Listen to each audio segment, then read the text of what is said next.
afternoon, you're watching The Big Story. I'm Sanjana Chauhan. On to our top focus of the day. After massive backlash, the St. Francis College in Hyderabad has modified its rather bizarre diktat that banned female students from wearing short kurtis. It now essentially allows students to wear below-the-knee kurtis. Nonetheless, this diktat still stays. The rule was imposed on August the 1st, and students who didn't follow the dress code were barred from attending classes.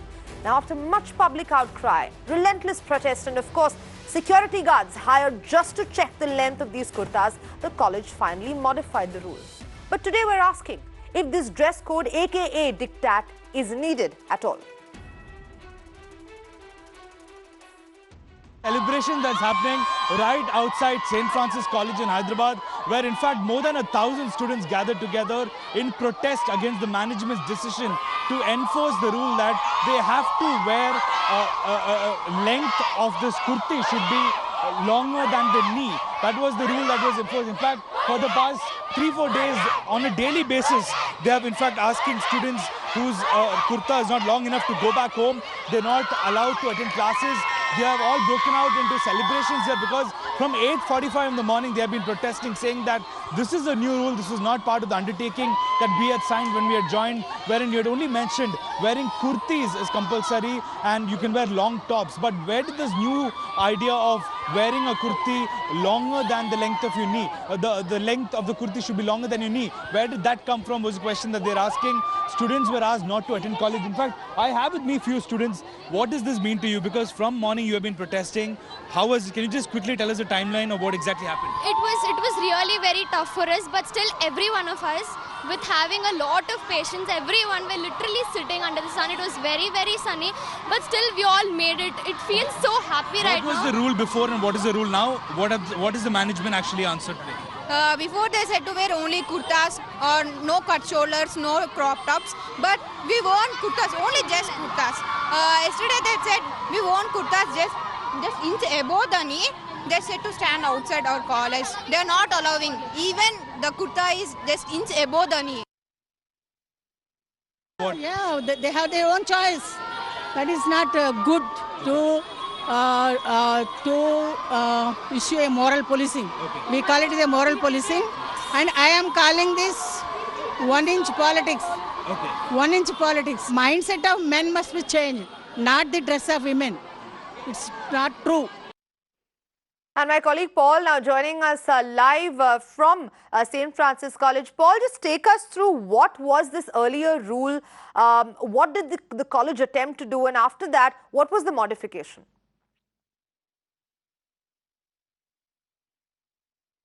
Well, Sanjana, there was always a rule in place in St. Francis College which said they should dress decently, and also that crop tops, spaghettis and anything that exposed the skin. This is how the students have told me. Anything that exposed the skin was not allowed, and they were asked to stick to kurtis and long length tops. This is what we were told. But interestingly, over the last few weeks, right since August mid, there was a new rule that came into place out of nowhere, which was talking about the length of the kurti, which is it had to be below the knee. Anything that is the knee level or above the knee, that was not allowed. In fact, there's a video that has gone viral in which a sister can be seen at the gate along with guards, and she's actually checking all those below the knee were allowed inside the college, and all those whose top or the kurti was above the knee, they were actually asked to stay out of college and not attend college on that particular day. That is when the whole controversy broke out, saying you already have a rule that the students have undertaken at the time of joining, which talks about decency in clothing, which was being followed. Then what is this new rule about the knee length that they're talking about was the question. That is when the boiling point had reached. Students decided to protest. This morning at 8:45, they gathered together right outside St. Francis College for around 4 to 5 hours. They were protesting in the heat, trying to convey to the management that this is not done. It is their choice of dressing and they should be allowed. Even in kurtis, are you going to bring about a new rule saying that it has to be knee length? Like one person was pointing out, they're calling it 1-inch politics. 1 inch below the knees or 1 inch above the knees. Does it really make a difference is the question that they're asking. Paul, thank you so much for bringing us those updates. it's definitely the students. They're relieved that there is some end to this one-inch politics is what they're calling it. Let me quickly bring in Anurag Naidu, activist of Think Right, joining us now live over Skype. We also have Krishna Uday, educationist, joining us on the phone line. Thank you so much for speaking with Mirror Now. Good afternoon to you both. Krishna Uday, I'm going to come to you first. Is it necessary? Is it necessary for adult women's attire to be policed this way? I completely disagree with the kind of diktat that they are now doing. College shouldn't be doing that. What happens is, madam, whatever kind of diktat you do, it will always be subjective. The baseline should always be that the clothing should be decent, and clothing should be decent enough not to be provocative. That is the only baseline that we'll have to now think of. And then if the college starts prescribing, you do this, that, and all that, it will naturally agitate the student minds. And, many are talking about moral policing and all that. There is no need. In fact, the colleges, the staff members, and then all the principals, and then the rectors, all these people, they should be counseling the students and then taking the way. And you can't, you can't bring in what I call regimentalism in college life. You see, right. that is not something that is acceptable. We have to win the hearts of the children and then slowly bring them around. But the baseline, as I say, is that we should be able to have a decent atmosphere.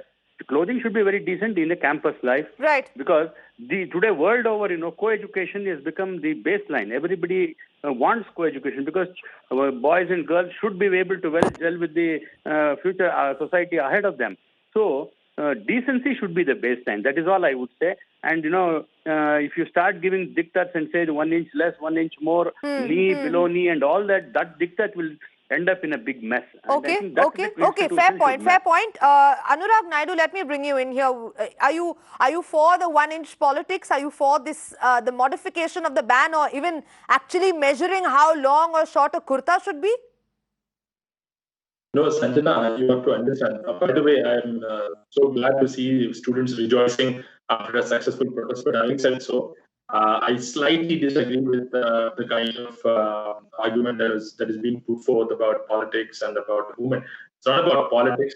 And the gentleman who spoke just before me used two words. One is decent and one is provocative. I'm not going to talk anything about being provocative. Definitely provocative is the wrong word. And I think provocative is something that men should be ashamed of, or men should take care of themselves. But I will go focus more on the part of decent. And the gentleman used the word decent. He also said that decent clothing is also subjective. So when decent clothing is subjective, the school deserves the right to objectively put in place a benchmark, a knee length or any length. I mean, I'm only talking about knee length. But the school's prerogative, the school's right to put the rules in. If the schools and colleges are not having rules in place, there's no point in having college. You can even sit home and study, and you just come for exams. Why do we have schools and colleges? It's up to the colleges, up to the college management to put some rules in place. We are not even supposed to call it as diktat. These are rules. You may agree. Sorry, I'll have to cut you off there, Mr. Naidu, because let's just have a look at these visuals on our screens right now. These are security guards that have been hired to measure the length of the kurta.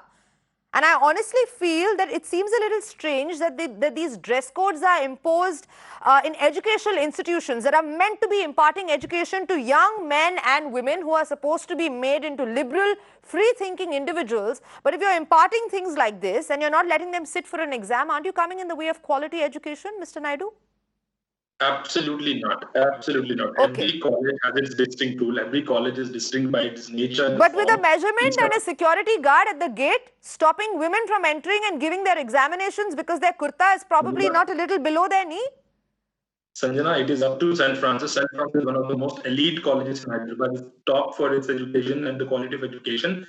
And so now is decency a matter of elitism? Absolutely not. It has no relation. So then why mention that? Why are we even drawing a parallel to that? Is it not a right of the school to decide their own rules? Is it not the right of the school to tell the student this is what we want you to do? You may not like it. See, because decent is such a subjective word. Something that is decent for me might not be decent for you, and something that is decent for you might not be decent for me. It is so subjective. So if you leave it up to a decency, and there are going to be convoluted views on that. So it is up to the school. I mean, I really welcome this. If you put an objective measure, you say that, okay, and even when you talk about being, having security guards to measure it. Why are we not ashamed when we go into the security scanning machines in the airports and in the metro station? Then we don't have any Because issues. that's a matter of national security. That is a matter of national security, not of provocation and decency, mind you, that are being decided and debated by two men this afternoon. Let me also bring in Krishna Uday. No, I'm sorry, Krishna Uday. Would you like to respond to what Mr. Naidu is saying? No, I told you, see, the point baseline, as I told you, is yes, we need the decency is something that is a must. But then I will not agree with the kind of diktat or the way things are being imposed. See, I always tell you, it is always the persuasive method, counseling that matters a lot, and that helps in achieving the objective. And then you do this kind of, putting the security guards at the entrance, measuring or talking subjectively on their dresses, will definitely vitiate the atmosphere. This is my considered view. Okay, fair point, well taken. Let me also bring in, we also have Tara Krishnaswamy joining us on the phone line. Tara, thank you so much for joining us on Mirror Now this afternoon. Tara, I want to pose a question to you. It seems a little strange that there are no such dress codes, or then we don't hear about them, perhaps because they're not so outrageous and bizarre, for men. Yeah, the previous, person who was commenting as well got my Anthony up. He said something about decency. I wonder why is he finding that that men are dressing so decently? Are they not the ones that sit down in public and pull out their private parts and pee on the road? Do we not need to have a sort of an India-wide behavioral code for men? Instead, you have this absolute violation of basic dignity of women with length of garments specified and then measuring the length of garments. I think the court should take some amount of cognizance of what the college did, even though they've withdrawn the court. What they already did is a violation of the basic dignity of the women in that college, and they should go after the college as simply because what they did is illegal, but also because it serves as a clear deterrent for other colleges that might even imagine doing such things. It has become very commonplace to take women for granted to the point that you can decide how their bodies must be covered, what must cover their bodies. Are these not adults fully capable of deciding for themselves that you need some random male sitting in the college that needs to decide and enforce these guidelines? I think the court should take so much of cognizance of this complete violation of bodily dignity of the women and go after them for doing this at all. Right, absolutely. A fair point there, because it appears, because it's not just this particular college, Mr. Naidu, we're seeing Delhi, we're seeing Uttar Pradesh. So really all parts of the country, nobody is really behind when it comes to these absolute bizarre diktats, and we're going to go ahead and call it that because that's exactly what it is.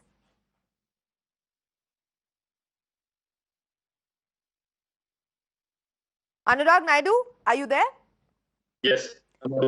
Yes. Would you like to respond to what Tara said? Yes, absolutely. It doesn't surprise me that Tara is yet again speaking about the court and suo motu by the court as a typical activist, but no, all the issues that are pertaining to liberalism or patriarchy does not subject to, taking it up as an activist. The students are happy. If Tara has seen the visual, they've done a protest and they have resolved their matters with the school. And even if the court has to intervene, let the court intervene. So be it. We are not sticking to any one rule, or we're not defending anyone. We're just open to ideas. We're just open to. There are a set of rules that have been laid down by the college, and the students have right to protest. They have done that, and they are happy about it. What is Tara's problem? Why are activists jumping in and bringing court in every matter? Why aren't they not distracting people or students from education and bringing them into activism? We really don't want this to happen. But Anurag Naidu, if you actually start policing women's bodies like this and tell them what is provocative and what is decent, and whether, how much of body of the, they should cover, and what body part is decent and indecent, aren't you actually taking away from the point of education when they should be attending classes? These students are forced to come out and protest against fighting for their own rights because the college is choosing to take that away from them. Yes, Sanjana, to some extent, yes, you're right, because moral policing, any kind of moral policing is absolutely wrong and condemnable. There should not be moral policing, at least in the colleges and schools, and any kind of moral policing is wrong. But Sanjana, just imagine you or me up there in the management, and we have to decide on certain dress code. We just can't have one word called decent. What is decent? You have to define what is decent. And as per India and the way we have a democracy, we have our GOs, we have our rules, we have our committees, we go by objective rules, we follow a certain rule book. And we need to lay down, even if you and me are the part of management, we would definitely discuss on how do we objectively put the rules. When we just say that you need to have uniform white and blue color, we need to tell which white and which blue colors. They are Yes, specific. okay, point taken. But Tara Krishnaswamy, don't you think that we're going a little too outrageous and taking this dress code too far, especially if we're going to be stationing security guards outside the gates and asking them to measure the length of these girls' outfits? I mean, it's unbelievable what Mr. Naidu is saying because, he claims that activists are jumping up and down, pulling the court into it. No, the college was jumping up and down, went too far by employing guards to measure the lengths of women's clothes. This is shameful and disgusting. Ask the college to give a public apology, and there is nothing wrong with the courts going after them because the only reason they went this far is because they know, even though they're breaking the law, that no one's going to take action against them. And kudos to those women for coming out in protest because this is exactly what is needed to push back against absolutely regressive practices that Mr. Naidu is condoning. Who is jumping up and down? No, people were quietly going to college. And I have better things to do this afternoon than, come and speak about this issue. The reason we are all here doing this is because the college did something that is illegal and unprovoked for no reason. It's not the women of this country that are, going around raping people and, pulling out their private parts in public to pee. It's the men of the country doing it. So why the hell are we, worried about women dressing decently? Okay. Mr. Naidu, would you like to respond to that? Absolutely. All the words that Tara has put, these are exaggeration and intimidation. Where from are we talking about rapes? Wherefore are we talking about pulling private parts? I mean, you just tell me it's so outrageous. I mean, can you imagine what are we discussing? We're talking about a diktat, or you are talking about a diktat, or I'm talking about the rules. And this is a typical activist when they bring in all the heavy words, make this a movement, make this something that needs discussion. See, if it was illegal, but if it is not a movement, it is just about a university imposing rules, Mr. Naidu. Why is it that almost, in any of these colleges, because we have enough examples almost every day of examples of moral policing coming in from different universities across the country, trying to impose this on female students, but yet we see nothing being told to male students. And also it appears a little ridiculous that you've stopped measuring the length, but disallowing sleeveless, disallowing crop top, disallowing cold shoulders and other specifications. It's really puritanical and it's conservative, and more importantly, in cities like Delhi, in cities like Mumbai, in Hyderabad here, these are places that are humid. These are places that get warm. How can you turn around and tell somebody or a woman that by exposing her arms, she is being provocative or indecent? Sanjay, just tell me, is conservative not a word that is supposed to be there? Is being conservative is not something right or of certain set of people who believe so? So just because we live in a liberal society, we are not supposed to say that being conservative is wrong. If it is conservative, it's up to the college and up to the administration. And even if it was a matter of having a uniform dress code, yes, any kind of moral policing, as I said before, I'm going to say it again, any kind of moral policing is absolutely condemnable in any part of this country. And if the colleges have freedom to decide on their own rules and we are not happy about it, but probably people like that should take up at a national level and go to the court and ask the court to intervene with the MHRD and create a common set of rules so that all the colleges should follow. Okay, Tara Krishnaswamy, would you like to respond to that? We seem to have lost the line there with the Tara Krishnaswamy, but we're seeing a lot of viewpoints being put across about whether this kind of moral policing, whether this kind of diktat is actually okay. Anurag Naidu, I'm going to come to you also because once again, it appears that yes, okay, fine. Perhaps if there was a uniform that was imposed in this educational institution, then you can go so far as to say that, look, this is a dress code.